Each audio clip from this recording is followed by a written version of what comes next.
유월절 마지막 식사를 예수님과 제자들이 함께 했습니다. 그리고 제자들은 찬미하며 감람산으로 이제 출발을 하게 됩니다.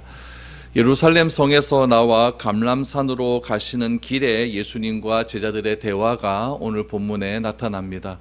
이 대화 속에서 우리가 또 무엇을 배워야 하고 또 겟세마네 동산의 이 기도를 통해서 우리가 무엇을 생각해야 되는지를 오늘 한번 살펴보았으면 좋겠습니다. 27절 말씀 보시죠. 예수께서 제자들에게 이르시되 너희가 다 나를 버리리라. 이는 기록된 바 내가 목자를 치리니 양들이 흩어지리라 하였음이니라 라고 말합니다. 예수님께서 유월절 마지막 식사 도중에 제자 중에 누가 한 명이 나를 배신할 것이다 라는 말씀을 이미 하셨습니다. 이 말씀을 들은 제자들이 예수님께 얘기하죠. 그게 접니까? 그게 접니까? 라고 이렇게 예수님께 질문을 했습니다. 그 가운데 누구도 있었냐면은 예수님을 팔게 될 가룟 유다도 있었습니다. 마가복음에는 기록되어 있지 않지만 우리 오늘 예수님과의 그런 배반에 관한 기사가 기록되어 있는 마태복음 16장 25절 말씀에 보면은 이런 대화가 있습니다. 예수를 조금 잘못 나온 것 같은데 제가 읽어드리겠습니다. 예수를 파는 유다가 대답하여 이르되 랍비여 나는 아니지요. 대답하시되 내가 말하였도다 하시니라 라고 말합니다. 가룟 유다도 물었다는 얘기죠. 랍비여 나는 아니지요 라고 이렇게 물었을 때 예수님께서 내가 말하였도다. 여러분, 만약에 제자들이 다 모여있는 이 공식적인 이 상황 속에서 가룟 유다가 나는 아니지요 라고 물었을 때에 예수님께서 가룟 유다에게 내가 말하지 않았느냐라고 했으면 여러분 제자들의 분위기가 어떠했겠습니까? 이건 조금 심각한 분위기가 나는 거예요. 네가 파러 감히? 예수님을 네가 파러? 이런 식으로 해서 제자들 가운데 굉장히 큰 갈등이 일어났겠죠. 근데 성경 어디를 찾아봐도 가룟 유다를 하고 가룟 유다에게 제자들이 나는 아니지요 라고 했었을 때 예수님께서 내가 맞다, 내가 말하였다 라고 하는 말을 듣고 제자들이 가룟 유다를 판단하는 내용은 한 군데도 나오지 않습니다. 그렇다면은 가룟 유다와 예수님과의 대화는 어떤 대화였을까요? 가룟 유다가 은밀하게 귓속말로 얘기했든지 아니면은 따로 불러서 얘기했든지 그렇게 추측을 할 수 있겠죠. 그래서 가룟 유다와 예수님과의 대화는 그런 대화였다라는 것을 알 수가 있습니다. 이 대화를 요한복음에는 어떻게 기록되어 있느냐? 이렇게 기록되어 있어요. 요한복음 13장 24절에서 26절 말씀을 한번 보시기를 바랍니다. 거기 보시면 이렇게 나와 있어요. 시몬 베드로가 머리짓을 하며 말하되 말씀하신 자가 누구신지 말하라 하니 그가 예수의 가슴에 그대로 의지하여 말하되 주여 누구이니까? 예수께서 대답하시되 내가 떡 한 조각을 적셔다 주는 자가 그니라 하시고 곧 한 조각을 적셔 가룟 시몬의 아들 유다에게 주니라 라고 말합니다. 무슨 상황이냐면은 시몬 베드로가 다 이렇게 모여 있는데 요한에게 고갯짓을 하죠. 네가 물어봐라 이렇게 물어보네. 네가 물어봐라 고갯짓을 한 거예요. 그랬더니 요한이 예수님의 가슴에 푹 기대어서 밥을 이렇게 뭘 하나 먹다가 말을 하는 것이죠. 주여 누가 그렇게 예수님을 팔려고 합니까? 라고 물었을 때에 예수님께서 이렇게 대답을 합니다. 내가 떡 한 조각을 가져다가 그 소스에 젖어서 찍어서 주는 그 사람이 바로 나를 팔자다라고 말을 합니다. 그리고 나서 그 떡 한 조각을 찍어다가 누구에게 주었냐면 가룟 유다에게 줬어요. 그렇다면 이때도 상황이 굉장히 또 심각한 상황이 되어야 되는 것 아니겠습니까? 직접적으로 팔 사람을 예수님께서 지목해 주셨으니까 굉장히 이것도 상황도 심각한 상황이었을 것입니다. 그런데 이 요한복음의 대화도 역시 보면은 요한과 예수님만의 대화였고 예수님께서 따로 떡을 찍어서 가룟 유다에게 줬다라고 이렇게 생각을 할 수가 있습니다. 그러면은 우리가 오늘 이 본문에서야 제가 읽어드린 말씀 속에서 알 수 있는 사실은 무엇이냐면은 요한은 가룟 유다인지 알았다는 이야기죠. 요한은 가룟 유다 알고 있었지만은 마음속으로만 알고 있었지 그것을 실질적으로 내놓지는 않았다라는 것을 알게 됩니다. 이런 일들이 일어난 후에 가룟 유다는 그 자리를 조용히 떠났다라고 이렇게 이야기를 하고 있죠. 근데 마가복음에는 오늘 이 예언의 성격이 다른 복음성과는 조금 다른 표현을 사용하고 있습니다. 마가복음에는 그런 내용은 나와 있지 않거든요. 누가 날 팔 거다 그랬더니 마가복음에는 내가 누구입니까? 라고만 물어보았지 가룟 유다에 대한 이야기는 전혀 나와 있지는 않습니다. 그런데 이 마가복음에는 조금 특별한 상황을 기록을 하고 있습니다.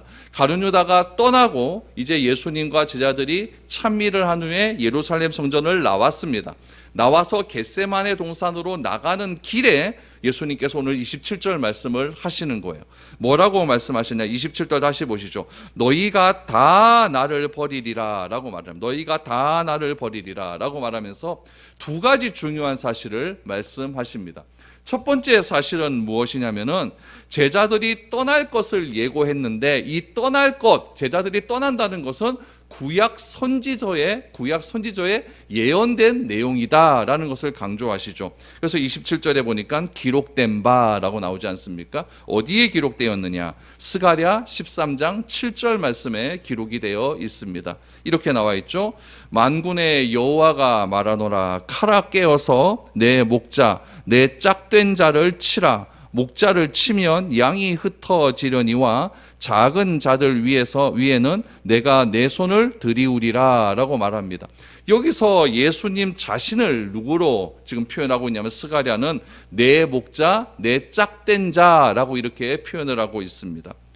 예수님이 이 말씀에 따라서 고난을 받는다라는 이야기죠. 그래서 예수님께서는 자신의 고난이 틀림없이 이거는 그냥 일어나는 사건이 아니라 정치적으로 일어나는 사건이 아니라 종교적으로 일어나는 사건이 아니라 선지서 구약 성경에 틀림없이 예언된 사건이었다라는 것을 강조하고 있다라는 이야기죠. 두 번째 예수님께서 강조하신 것은 무엇이냐면은 28절 말씀입니다. 28절에 보니까 그러나 내가 살아난 후에 너희보다 먼저 갈릴리로 가리라. 이 예언은 절대 비극으로 끝나는 것이 아니다라는 것을 강조하셨다는 이야기죠. 그러므로 스가랴의 예언에 따르면 무엇입니까? 목자는 해를 당한다는 거예요. 목자는 해를 당하고 그들은 양 사방으로 양들은 다 흩어지게 될 것이지만 하나님은 작은 자들 미천하게 보이는 하나님의 백성들을 손으로 보호하셔서 예수님을 다시 살아나게 하시고 그들과 흩어진 자들을 만나게 하실 것이다 라고 하는 것을 예언하셨다라는 이야기죠. 이 모든 것들이 어디에 예언되어 있느냐? 선지서에 예언되어 있다. 구약에 예언되어 있다라는 것을 강조하시는 겁니다. 그러므로 예수님께서 지금 겟세마네 동산으로 감람산으로 올라가시면서 지금 너희들이 나를 배반할 것이다, 버릴 것이다 라고 하는 것은 그냥 하시는 말씀이 아니라 선지서 예언된 말씀, 구약의 말씀을 인용하여서 하신 말씀이다 라는 것이죠. 그런 관점에서 보자면 지금 제자들을 절대 정죄하는 것이 아닙니다. 너가 어떻게 나한테 이럴 수가 있어? 어떻게 3년 동안 가르쳐놨더니 나를 배신 때려? 이렇게 정죄하는 상황이 아니라 이런 모든 상황은 구약에 예언된 일이다 라는 것을 강조하고 있는 것이죠. 그런데 여러분 여기서 문제가 발생합니다. 누가 발생하냐면은 베드로가 반응을 보이죠. 꼭 베드로가 튑니다. 어떻게 튀는지 보십시오. 29절 말씀을 보십시오. 베드로가 여짜오되 다 버릴지라도 나는 그리하지 않겠나이다. 여러분 우리가 이 베드로의 배반, 그래서 베드로가 배반하는데 예수님께서 3번 너가 부인할 것이다 라고 하는 것을 이렇게 보는데 베드로가 예수님한테 고백하는 장면 속에서 뭘 중점적으로 봐야 되냐면은 다 버릴지라도 비교급을 사용하고 있죠. 여기서 말하는 다는 누굴까요? 제자들입니다. 제자들은 다 버릴지라도 나는 안 버립니다 라고 말을 합니다. 그런데 여러분 6월절 마지막 만찬 가운데서 어떤 내용이 있었냐면은 이런 내용들이 있어요. 제자들 사이에서 다툼이 하나 일어납니다. 그 다툼이 어떤 다툼이었냐면은 누가복음 22장 24절에 보면 이런 다툼이 일어났습니다. 저희들 사중에 사이에 누가 크냐 하는 다툼이 난지라 라고 말을 하는 거예요. 여러분 6월절 만찬을 하는 가운데 제자들 사이에서 다툼이 일어났는데 누가 크냐라고 하는 다툼이 일어났죠. 그래서 예수님께서 하신 이벤트가 뭐였냐면은 발 씻어준 장면이었어요.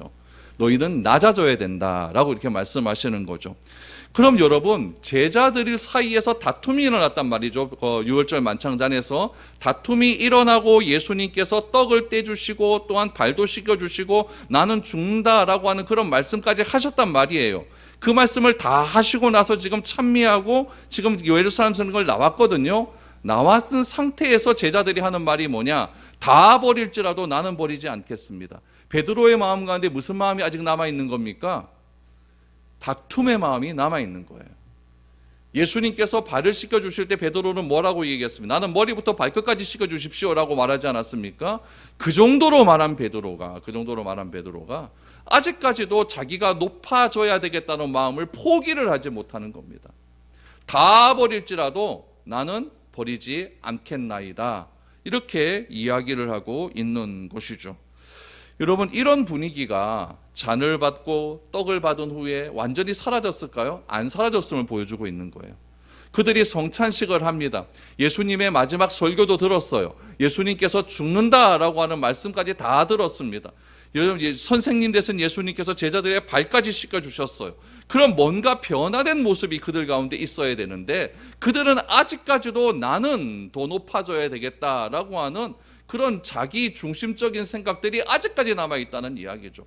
그 중에 가장 튀었던 사람이 누구다? 베드로였다는 이야기죠. 다 버릴지라도 나는 안 버립니다 라고 호언장담을 해버립니다.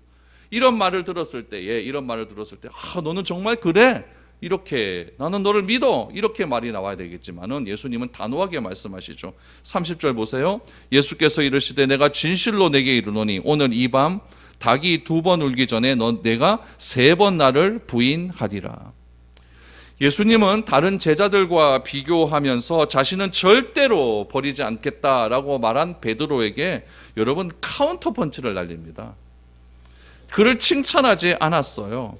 한 번 부인하는 것이 아니라 3번 부인한다. 3번 부인한다. 그러자 베드로가 물러서질 않습니다. 뭐라고 이야기합니까? 31절 보니까 베드로가 힘있게 말하되 내가 주와 함께 죽을지언정 주를 부인하지 않겠나이다 하고 모든 제자도 이와 같이 말하니라 라고 말하는 거예요. 베드로가 목소리가 더 커졌다는 이야기죠. 너 3번 부인할 거야 했더니 아닙니다 예수님 이렇게 얘기했다는 얘기죠. 제가 죽을지언정, 이제는 이제 다른 사람 비교도 아닙니다. 자기 목숨을 거는 거예요. 제가 죽을지언정 절대 주님 버리지 않습니다 라고 했더니 여러분 그것에 충격을 받은 사람들이 제자들입니다. 누가 더 높이 올라가겠느냐 싸웠던 제자들이 베드로가 이렇게 당당하게 얘기해 버리니까 이 제자들 사이에서 그러면 베드로가 제일 높이 올라가는 것 아니야? 이런 생각이 들었던 거죠. 그러니까 제자들이 뭐라고 이야기합니까? 모든 제자도 이와 같이 말하리라. 나도 내 목숨 걸겠습니다. 나도 죽을지언정 나도 버리지 않겠습니다 라고 말을 하는 거죠. 여러분 제자들의 이런 반응에 예수님이 뭐라고 대답할까요? 한마디도 안 하십니다. 성경에는 한마디도 대답하지 않아요. 여러분 기록해봐야 뭐가 하겠습니까? 이런 상황에서요. 예수님의 죽음은 이미 예정되어 있었어요. 이거 잘 기억하셔야 됩니다. 예수님의 죽음은 이미 예정되어 있었고 제자들의 배신도 이미 다 계획이 되어 있었어요. 그 예수님의 부활하심도 이미 다 계획대로 될 겁니다. 그 계획대로 다 진행될 거기 때문에 죽는다고 말씀하시는 예수님 앞에서 나는 이제 죽는다라고 말하는 예수님 앞에서 제자들의 모습을 보며 여러분들은 과연 어떤 느낌을 받습니까? 와, 이게 진짜 내 모습 아닌가? 나는 이렇지 않은가? 주님을 위하여 그렇게 결단해놓고 결정적인 순간에 배신하는 사람이 바로 내가 아닌가? 우리가 얼마나 주님 앞에서 기도하고 이럴 때 큰 소리 뻥뻥 칩니까? 그러나 결정적인 순간이 와버리면 다 버리는 것이 바로 우리의 모습이라는 것을 알게 되는 겁니다. 그러면 여러분 함부로 호언장담하지 마십시오. 호언장담하지 마시고 나 같은 존재가 뭐 그래 하겠노 라고 하면서 겸손하게 주님께 나아가는 것이 중요한 것이지 나 아니면 안 된다 이런 호언장담은요 여러분 다 내려놔야 된다는 것을 우리가 알게 됩니다. 이런 이야기가 오고 가는 가운데 지금 예수님의 일행이 어디에 도착을 하느냐? 이제 감람산 겟세마네 동산에 도착을 하게 되는 거죠. 여러분 이 겟세마네 동산은 어디에 있냐면요. 예루살렘 성이 있고 예루살렘 성 동편성의 동편 쪽에 문이 하나 있는데 그 문을 무슨 문이라고 얘기하냐면 황금문이라고 이야기해요. 동쪽에서 항상 왕들이 들어오니까 황금문이라고 이야기합니다. 그 황금문을 거쳐 나가면은 기드론 골짜기가 쫙 펼쳐져 있어요. 그 기드론 골짜기를 넘어가면은 거기가 이제 감람산이 있는 것이죠. 그 감람산 서쪽 기슭을 뭐라고 이야기하냐면은 겟세마네 동산이라고 이야기를 해요. 요즘도 그 자리에 딱 가보면요, 올리브 나무가 하나 있는데 그 나무가 꽤 오래된 나무라고 해요. 수백 년 된 나무라고 하죠. 그래서 여기서 예수님이 기도하지 않겠는가라고 이렇게 추측을 하고 있는데 잘 모르겠습니다. 하여튼 겟세마네 동산은 감람산 서쪽 기슭에 있다라는 이야기죠. 거기서 예수님께서 자신의 생애의 마지막을 여러분 겟세마네 동산으로 가셔서 여러분 거기서 기도를 하십니다. 그럼 왜 하필이면 겟세마네일까요? 왜 하필이면 겟세마네 동산에서 기도하셨을까요? 좀 딴 데 가서 기도하실 수도 있는데 왜 하필이면 겟세마네였을까요? 그 이유를 누가는 자신의 복음서에서 이렇게 설명하고 있습니다. 누가복음 22장 39절 말씀에 보니까 이렇게 나오죠. 예수께서 나가사 습관을 따라 감람산에 가심에 제자들도 따라 갔더니 라고 말합니다. 예수님께서 기도하시는 장소는 감람산이었습니다. 근데 그 감람산을 어떻게 가셨다? 습관을 따라 가셨다라는 이야기죠. 그러므로 예수님이 기도하신 감람산 기슭의 겟세마네 동산은 기도의 자리였고 예수님의 습관의 자리였다라는 이야기죠. 그러므로 여러분 우리가 기억해야 될 것은 예수님이 걸어가신 그 십자가의 길은 그냥 걸어가는 것이 아니라 습관의 자리를 거쳐서 가는 자리다라는 것이죠. 예수님의 삶의 목적은 어디에 있었느냐? 십자가를 지는 데 있었어요. 그러므로 예수님의 목적지로 가는, 삶의 목적지로 가는 그 길 과정 속에는 항상 뭐가 있었느냐? 습관의 자리가 있었다라는 이야기죠. 그 습관의 자리가 무슨 자리였다? 기도의 자리였다라는 이야기죠. 예수님의 삶의 목적인 십자가를 향해 가는 데 있어서 기도의 자리였던 습관의 자리를 거쳐갔다라고 하는 것은 굉장히 중요한 의미를 가지고 있습니다. 그러므로 십자가의 길은 무엇은 길이냐? 기도하지 않고는 걸어갈 수 없는 길이라는 것을 알게 되는 거예요. 우리도 다양한 습관을 가지고 있습니다. 어떤 습관이 있어? 어떤 사람은 뭐 아침에 일어나자마자 나는 물을 한 컵 먹어야 된다 이런 습관 가진 사람이 있고, 어떤 사람은 아침에 일어나자마자 나는 뭐 세수부터 해야 된다 이런 습관이 있고, 자기마다 다 루틴이 있지 않습니까? 그럼 여러분들의 그런 습관들이 여러분의 삶의 목적으로 가는 데 있어서 얼마나 중요한 역할을 감당하고 있습니까? 내 삶의 목적은 이러한 것들이 있는데 그 목적을 가는 데 있어서 예수님의 목적은 십자가라고 한다면, 십자가라고 하는 그 통과의 과정 속에는 항상 습관의 자리였던 기도의 자리가 있다고 한다면, 여러분들의 습관의 자리가 여러분의 삶의 목적으로 가는데 어떤 영향력을 끼치고 있습니까? 그 습관이 아니면 여러분의 목적이 이루어지지 않는다라고 생각을 하십니까?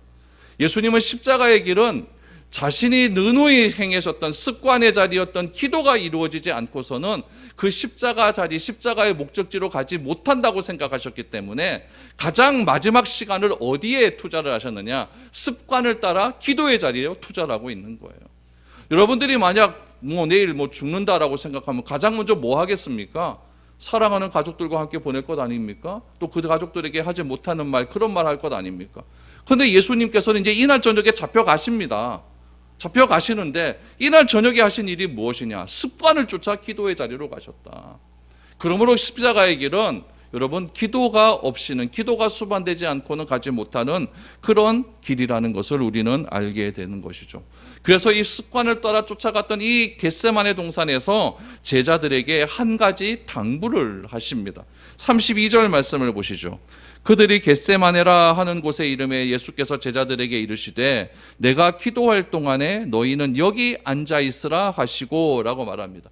예수님께서 겟세마네에서 기도할 동안에 너희는 여기 잠깐 있어라 라고 말씀하십니다. 그럼 예수님께서 하신 기도는 어떤 기도였겠습니까? 우리가 복음서를 통해서 알 수 있지만은 히브리서 저자는 이 겟세마네의 기도를 이렇게 표현을 하고 있습니다. 습관을 따라 쫓아가는 이 기도를 이렇게 얘기하죠. 히브리서 5장 7절 말씀입니다. 그는 육체에 계실 때에 자기를 죽음에서 능히 구원하실 이에게, 기도의 대상 하나님이시죠? 이에게 심한 통곡과 눈물로 간구와 소원을 올렸고 그의 경건하심으로 말미암아 들으심을 얻었느니라 라고 말합니다. 다시 읽어드립니다. 심한 통곡과 눈물로 간구와 소원을 올렸다라고 이야기를 하는 거죠. 예수님은 자신을 죽음에서 구원하실 하나님에게 심한 통곡과 눈물과 간구와 소원을 올렸다라고 말합니다. 여러분, 겟세마네라고 하는 이름의 뜻이 뭐냐면 기름을 짜다라는 뜻이에요. 기름을 짜다. 여러분, 기름 짤 때, 여러분 참기름 짤 때 그 깨가 다 으그러지지 않습니까? 그래야 기름이 나오는 것 아니겠습니까? 올리브유도 마찬가지예요. 거기도 올리브 나무가 많기 때문에, 그래서 뭐 겟세마네 동산이라고 지었겠죠. 올리브유도 여러분 완전히 그 열매가 짜듯이 완전히 쥐어짜야 이 기름이 나오는 것 아니겠습니까? 예수님께서 기도하신 그 통곡과 눈물과 눈물로서 간구와 소원을 올렸다는 이야기는 무슨 의미겠습니까? 기름을 짜는 듯한, 자신의 온몸을 쥐어짜는 듯한 그런 고통으로 여러분 하나님께 간구의 소원을 올렸다는 것 아니겠습니까? 누가복음에서는 얼마나 통곡과 간구의 소원을 올렸든지 땀이 어떻게 되었다? 핏방울처럼 되었다. 여러분, 이거는 극도의 스트레스가 일어나게 되면은 혈안증이 일어나서 실질적으로 땀이 피로 나와요. 혈관이 다 터져버리는 것이죠. 진짜 그런 상황 속에서 예수님께서 그렇게 기도를 드렸다라는 이야기죠. 예수님은 겟세마네를 거쳐서 갈보리 언덕인 골고다로 가십니다. 여러분, 이것은 무엇을 보여주십니까? 예수님의 최종 목적지는 아담이 실패한 에덴 동산이 아니라 에덴의 회복을 위한 과정으로서 겟세마네 동산을 거쳐 가신다는 이야기예요. 그 피를 짜는 듯한, 기름을 짜는 듯한 그런 고통의 시간을 보낸 후에 참된 에덴의 회복이 일어난다는 것을 예수님은 우리에게 보여주시고 있는 것이죠. 겟세마네 동산에 도착한 예수님, 너희는 여기서 잠깐 있어라 라고 말씀하시는데 그 이후에 어떻게 예수님의 경로가 일어날까요? 그 경로를 한번 추적해 보겠습니다. 누가복음 22장 41절 말씀을 보시죠. 그들을 떠나 돌 던진 만큼 가서 무릎을 꿇고 기도하여 라고 말을 합니다.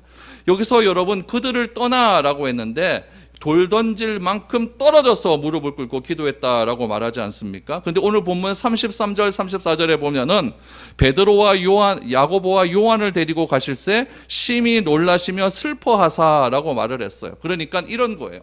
제자들 11명이 있습니다. 한 명은 벌써 나가버렸죠. 그렇죠? 겟세마네에 도착했어요. 도착을 한 다음에 베드로와 야고보와 요한을 따로 데리고 나가셨어요. 따로 어느 지점으로 가셨죠. 지점으로 가서 돌 던진 만큼 거리, 한 3m 정도 되는 거리예요.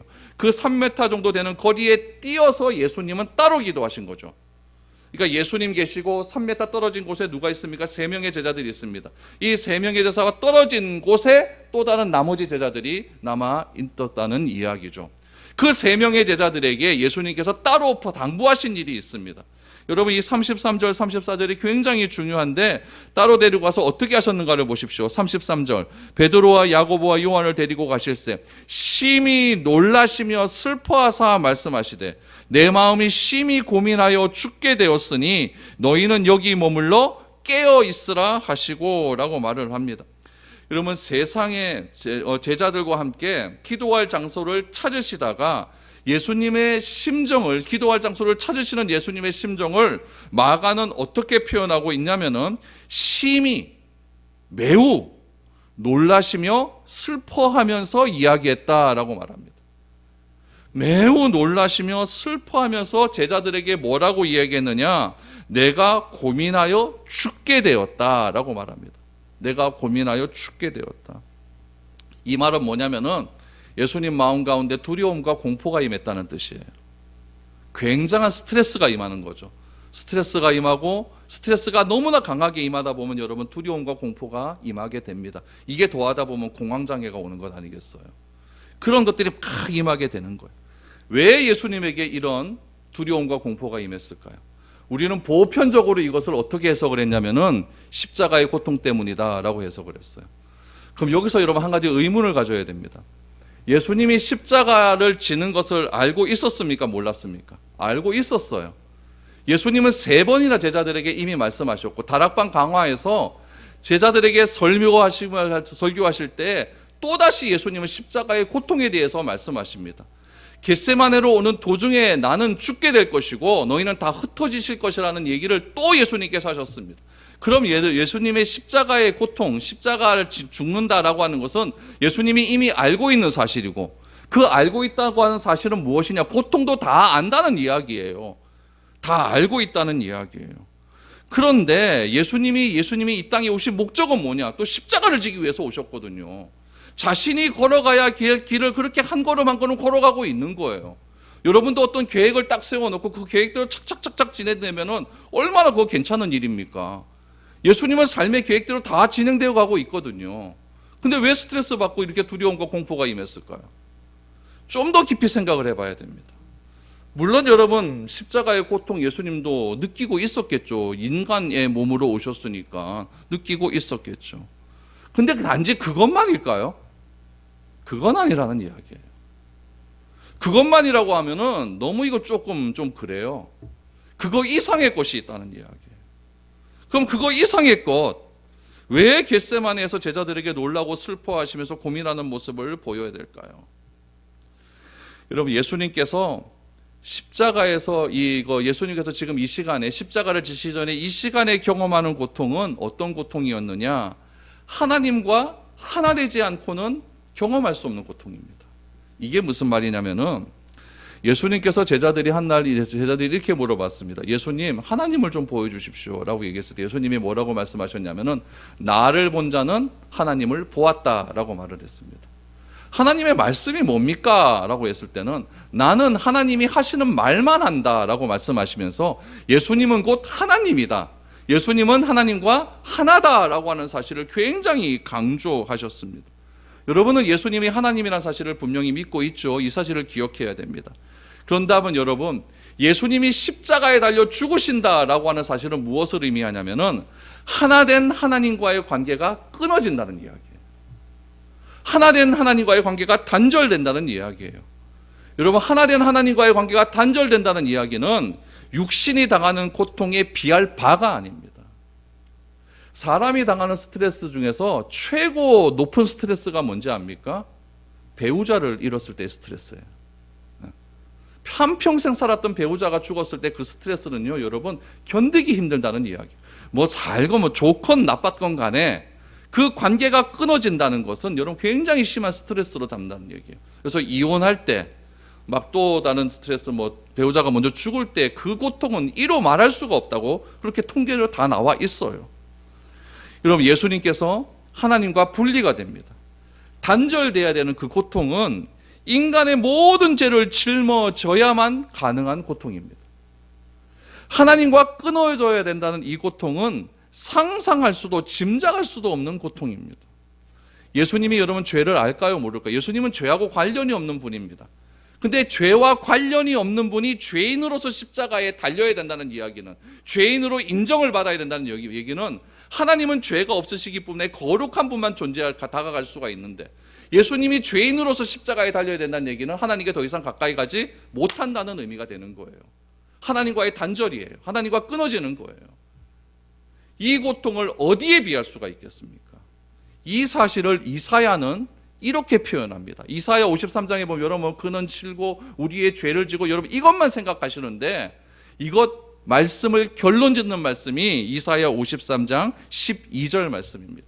한번 보시죠. 그러므로 내가 그에게 존귀한 자와 함께 몫을 받게 하며 강한 자와 함께 탈취한 것을 나누게 하리니 이는 그가 자기 영혼을 버려 사망에 이르게 하며 범죄자 중 하나로 헤아림을 받았음이니라. 예수님 얘기입니다. 그러나 그가 많은 사람의 죄를 담당하며 범죄자를 위하여 기도하였느니라. 중요한 것은 무엇이냐면은 범죄자 중 하나로 헤아림을 받게 되었다라는 사실입니다. 누가요? 예수님이 헤아림을 받았다는 이야기예요. 뭐 때문에? 우리의 죄 때문에 그렇게 헤아림을 받게 되었다는 이야기죠. 범죄자가 되었기 때문에 하나님과 더 이상 하나가 되지 못하는 거예요. 하나님과의 관계가 단절되는 고통이 있는 거예요. 그 고통이 얼마나 심합니까?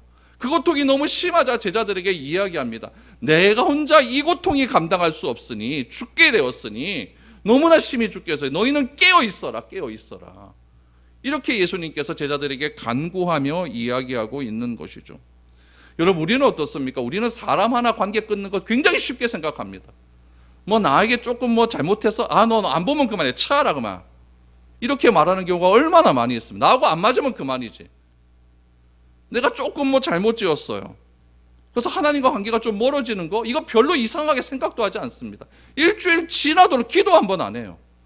뭐 2주일, 3주일 전에 예배 한 번 안 드려요. 그러면서도 나 하나님 뭐 관계가 뭐 어떻게 된지 알지도 못합니다. 그 관계를 여러분 별로 손쉽게 생각한다니까요. 왜 그렇습니까? 우리는 원래 끊어진 존재이기 때문에 그래요. 아담과 하와 이후로 원래 우리는 하나님과 끊어진 존재였어요. 끊어진 존재니까 하나님과 관계가 멀어지는 거 별로 여러분 뭐 이상하게 생각도 안 합니다. 죄 이전에는 아담 그 인류 사이에는 정말 밀접한 관계로 그렇게 살았죠. 그걸 어떻게 표현하느냐? 둘은 벗었지만은 부끄러워하지 않았다. 이렇게 표현하고 있어요. 하나님과 아담과의 관계도 너무너무 좋은 그런 관계였어요. 근데 그 관계가 끊어지고 난 다음에는 관계 끊어지는 거 별로 중요하게 생각하지 않습니다. 그런데 여러분, 부자지간의 관계, 어머니와 아이와의 관계는 절대 그렇지 않습니다. 애 키워보셨잖아요. 여러분, 여러분, 애 하나가 엄마 떨어지려고 하면 애는 완전히 발악을 합니다. 젖먹이는 애 한번 떼어보려고 해보셨습니까? 그거는 인간의 힘으로 되는 게 아니에요. 그 조그만 애가 어떻게 그렇게 발악하면서 그렇게 과음을 지는지 몰라요. 완전히 지 있는 힘을 다합니다. 힘을 다해서. 와! 하고 이래요. 그게 관계 끊어지는 고통이에요. 예수님에게는 그 관계 끊어지는 고통이 있었다는 이야기죠. 그래서 마가는 예수님의 그 고통스러운 기도를 오늘 본문에서 이렇게 소개합니다. 35절에서 36절 보시죠. 조금 나아가사 땅에 엎드리어 될 수 있는 대로 이때가 자기에게서 지나가기를 구하여 이르시되 아빠 아버지여 아버지께는 모든 것이 가능하오니 이 잔을 내게서 옮기시옵소서. 그러나 나의 원대로 마시옵고 아버지의 원대로 하옵소서. 하나님 아버지와의 관계가 여러분 공적인 관계가 아니라, 지난주 얘기했죠. 갈라디아서 얘기하면서 공적인 관계가 아니라 부자지간의 관계이기 때문에 예수님은 하나님을 향하여 뭐라고 부릅니까? 아빠라고 부르는 거예요. 아빠. 아빠와 끊어지는 고통을 나는 견딜 수가 없습니다. 견딜 수가 없습니다. 예수님이 그렇게 기도하는 모습을 보게 되는 거예요. 그러나 하나님 아버지와의 관계가 끊어지지 않고는 인간의 죄를 사하는 일이 불가능하다는 것을 예수님은 알고 계셨기 때문에 예수님은 그것을 순종하는 거예요. 그래서 뭐라고 이야기합니까? 나의 원대로 마시옵고 아버지의 뜻대로 하옵소서. 이것이 예수님의 기도입니다. 고통을 단순히, 예수님께서 부르짖는 그 고통을 단순히 예수님께서 당하시는 채찍과 조롱과 십자가의 고통으로 생각하고 오해하면 안 된다는 이야기예요. 물론 그 고통도 포함되겠죠. 그러나 더 본질적인 고통은 어떤 고통이었느냐? 관계가 끊어지는 고통이었고, 관계가 끊어지는 것에 절규하는 아픔이었다는 이야기죠. 그래서 예수님은 아빠 아버지요, 아빠 아버지요, 내가 어떻게 하면 좋겠습니까? 그 아빠 아버지요 부르짖는 예수님의 절규가 히브리서는 어떻게 고백하고 있냐면은 눈물과 통곡 속에서 이루어진 인간을 죄에서 구원하기 위한 그런 기도였다. 그래서 심한 통곡과 눈물로써 자신을 살려주신 그 하나님께 소원을 아뢰었다라고 그렇게 말하고 있는 것입니다. 그래서 예수님께서 십자가상에서 뭐라고 이야기합니까? 어찌하여 나를 버리셨나이까? 관계가 끊어지는 거예요. 어찌하여 나를 버리셨나이까? 그러나 예수님은 겟세마네 기도를 통하여서 이제 나의 뜻은 다 버리고 아버지의 뜻을 따라가겠다라고 하는 결단의 기도를 드립니다. 여러분, 예수님께서 슬픔과 고민에 가득한 기도를 죽음을 가한 각오로 마무리하신 후에 잠시 기도를 중단하시고 제자들이 있는 곳, 베드로와 야고보와 요한이 있는 곳으로 가셨어요. 근데 그 자리에서 제자들은 뭐 하고 있었습니까? 자고 있었습니다. 이 어처구니 없는 상황을 보신 예수님께서 큰 소리 한번 70번 또 하지만 베드로에게 이렇게 이야기합니다. 시몬아 자니? 한 시간도 깨어 있을 수 없어? 막 울먹이는 목소리로 그렇게 얘기했을 것 같아요. 통곡하면서 기도하고 오셨으니까. 시몬아 자니? 한 시간도 나와 깨어 있을 수 없어? 37절 38절 보십시오. 돌아오사 제자들이 자는 것을 보시고 베드로에게 말씀하시되 시몬아 자느냐? 내가 한 시간도 깨어 있을 수 없더냐? 시험에 들지 않게 깨어있어 기도하라. 마음에는 원이로되 육신이 약하도다 하시고. 여러분, 저는 이 말씀을 딱 보는데 시몬아 자니? 한 시간도 깨어있을 수 없어? 타이프를 쳐다가 막 온몸에 막 닭살이 막 돋기 시작하는 거예요. 막 이상해지더라고요. 주님은 그렇게 막 관계 단절에 대한 아픔을 놓고 기도하시고, 이 기도하시기 전에 예수님과 제자들과의 그 대화 속에서 다 배반할 거라고 하는데, 나는 죽어도 배반 안 합니다 라고 말하는 그런 베드로, 그 베드로에게 나와 같이 기도 좀 하자라고 이렇게 당부하시고 올라가고 무릎 꿇고 간절하게 기도하고 울면서 오셨는데, 자고 있는 제자들, 베드로 너 자니? 한 시간도 깨어 있을 수 없어? 이게 꼭 나한테 하는 말 같아. 막 전율이 막 오는데, 제가 이거 치다가 그리고 예수님께서 하시는 말씀이 뭐였습니까? 시험에 들지 않게 깨어 있어 기도하라. 마음은 원이로되 육신이 약하다. 우리 여러분, 마음은 원이로되 육신이 약하다도 언제 많이 써먹습니까? 목사님 뭐 하나 하려했는데 진짜 마음은 하고 싶었는데, 이럴 때 많이 쓰지 않습니까? 근데 왜 예수님께서 기도하라고 하셨을까요? 여러분, 십자가의 길, 예수님이 걸어가신 그 십자가의 길은요, 기도하지 않고는 갈 수 없는 길이었어요. 마찬가지로 우리 그리스도인이 걸어가야 될 이 신앙의 길도 기도하지 않고는 시험에 드는 길이기 때문에 그래요. 여러분, 우리가 신앙을 시작을 했잖아요. 시작을 하고 끝까지 주님이 오시는 그날까지 우리가 신앙의 길을 꾸준하게, 우리가 우상향 곡선으로 이렇게 쭉 이게 꾸준하게 걸어간다는 보장이 있습니까? 절대 없습니다. 올라갔다가 내려갔다가 올라갔다가 내려갔다가, 어떨 때는 보면 목사님들 시험에 들었어요. 이런 말 정말 많이 하지 않습니까? 주님이 말씀하십니다. 그런 것이 없게 하기 위해서는 뭐 해야 된다? 기도해야 된다. 그래서 예수님께서는 베드로를 비롯한 제자들에게 자신을 위해서, 예수님의 십자가의 길을 위해서 기도하는 것이 아니라, 너희가 이 십자가의 도를 끝까지 믿고 신앙의 길을 포기하지 않을 수 있도록, 시험에 들지 않을 수 있도록 그렇게 기도해야 된다. 왜 우리가 시험에 들까요? 마음은 그렇게 하고 싶지만 우리 육신이 약하기 때문에 우리는 시험에 들 수밖에 없는 존재라는 것을 예수님은 너무나 잘 아시고 계시는 것이죠. 그래서 예수님은 그렇게 제자들에게 기도를 부탁하셨던 것이죠. 여러분, 이 주님께서 베드로와 제자들에게 전하신 이 말씀은 인간의 연약함에 대한 짙은 연민과 사랑이 아니면 말할 수 없는 그런 대목입니다. 어떻게 누가 나에게 이런 말 해줄 수 있을까요? 배신한다고 하는 걸 다 알고 있는데, 그 배신한다는 사람한테 가서 너 절대 그러면 안 돼, 절대 그러면 안 돼, 끝까지 신앙 지키고 가야지, 이런 말 할 수 있는 사람은 없어요. 근데 주님은 우리에게 그렇게 말씀하시는 거죠. 이 아픔과 고통을 통해서 내가 너를 구원해 주시고, 너와 우리와 하나님과의 관계가 아빠 아버지라 부를 수 있는 부자지간이 되었으니까 그 관계 끊어지는 고통을 예수님은 지금 다 알고 있지 않습니까? 그래서 우리에게 말하는 거예요. 시험에 들지 않을 수 있도록 그렇게 기도하며 가자라고 말을 하는 거죠. 그리고 41절에 보십시오. 세 번째 오사 그들에게 이르시되 이제는 자고 쉬라. 그만 되었다. 때가 왔도다. 보라, 인자가 죄인의 손에 팔리느니라 라고 말합니다. 죽음을 각오했다고 하는 제자들의 열정도, 피곤에 못 이겨 기도하지 못하고 잠에 빠진 연약함도, 고난의 잔을 어떻게도 피해보고자 하는 인간의 미련도, 연약한 인성을 극복하려고 하는 철저한 영적인 투쟁의 시간도 이제 다 끝났어요. 다 끝났어요. 이제 고난의 시간이 점점 구체적으로 다가옵니다. 이건 무엇이겠습니까? 하나님의 계획이 점점 실현되고 있다는 것을 보여주는 대목입니다.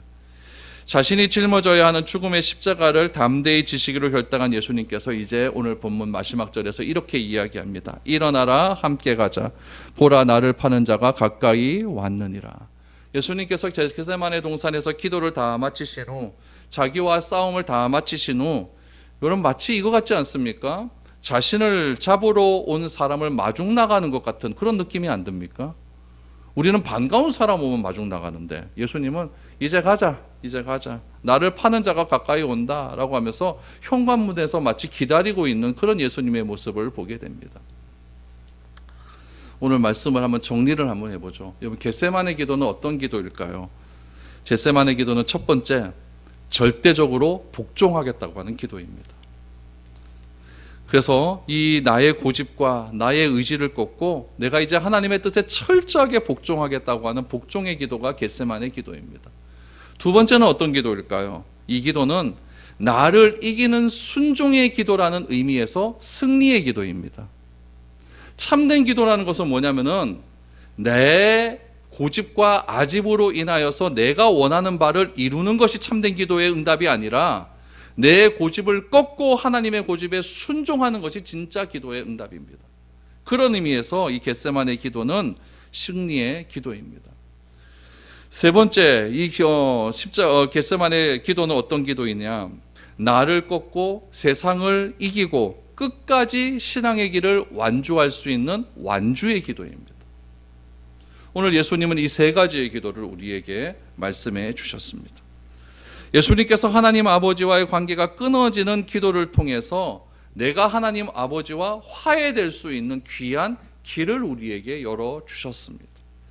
우리가 주님을 믿기로 결단할 수 있는 이유는 예수님의 이런 피를 말리는 기도가 있었기 때문입니다. 여러분이 가진 신앙을 이런 기도를 여러분들이 오늘 받아들였다고 한다면 여러분들이 가진 신앙을 값싼 신앙으로 받아들이지 마십시오. 주님께서 내 돈 좀 조금 벌게 줬다 이거 갖고 주님이 있니 없니 이런 소리 하지 마십시오. 왜 주님은 내 기도 들어주니 안 들어주니 이런 말도 하지 마십시오. 다 값싼 기도입니다. 값싼 신앙을 만들어버리는 그런 일입니다. 여러분들이 가진 그런 신앙을 값싼 것으로 만들지 마시고 땀이 핏방울처럼 되며 간절한 통곡과 눈물을 통해서 소원하신 주님의 소원을 절대 값싼 것으로도 만들지 마십시오. 끝까지 주님의 길을 걸어서 여러분들이 시험에 당할 때마다 기도로서 그런 모든 것들을 여러분 극복하시고 주님이 다시 오시는 그날에 주님 내가 여기까지 완주했습니다. 주님 완주하게 하신 하나님 진짜 감사합니다 라고 주님께 감사의 기도를 드릴 수 있는 승리의 기도를 드릴 수 있는 그런 저와 여러분들이 되었으면 좋겠습니다. 이것이 주님께서 겟세마네에서 기도하신 그 기도의 목적입니다. 오늘 이러한 것들을 가지고 우리 하나님께 항상 승리하며 여러분 살아갈 수 있는 저와 여러분들이 될 수 있기를 바랍니다.